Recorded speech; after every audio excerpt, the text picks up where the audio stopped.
دشمنوں اور حاسدوں سے بچنے کا طریقہ یہ ہے کہ جتنی کوشش ہو سکے اپنے دم تکلیفوں کو پردے میں رکھو۔ دشمن بعض دفعہ ایک بات کو اس انداز میں پھیلاتا ہے کہ جینا مشکل کر دیتا ہے۔ جب تمہیں اپنے گھر میں رزق کی تنگی محسوس ہو تو رزق تنگ ہونے لگے، اپنی بیٹیوں بہنوں کو اپنے گھر میں دعوت پر بلایا کرو۔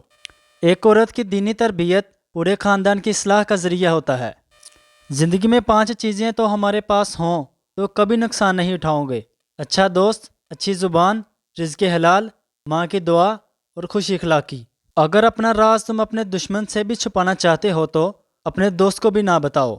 اگر میلے کپڑے پہنتے ہوئے شرم آتی ہے تو گندی اور میلی سوچ رکھنے میں بھی شرم آنی چاہیے۔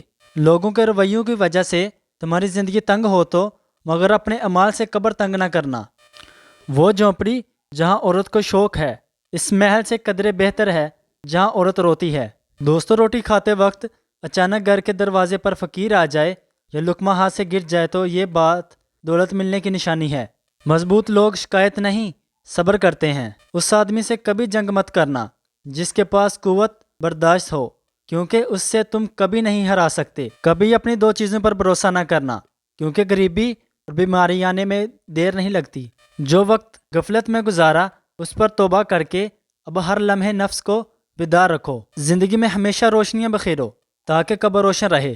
3 چیزیں چھپانا ضروری ہیں: عورت، دولت، رزق۔ اگر کسی سے بدلہ لینا چاہتے ہو تو صرف اتنا ضرور سوچنا کہ تم اپنے خدا کے نزدیک کتنے قصوروار ہو۔ اگر نمازی آدمی کو معلوم ہو جائے کہ اسے کتنی رحمتوں نے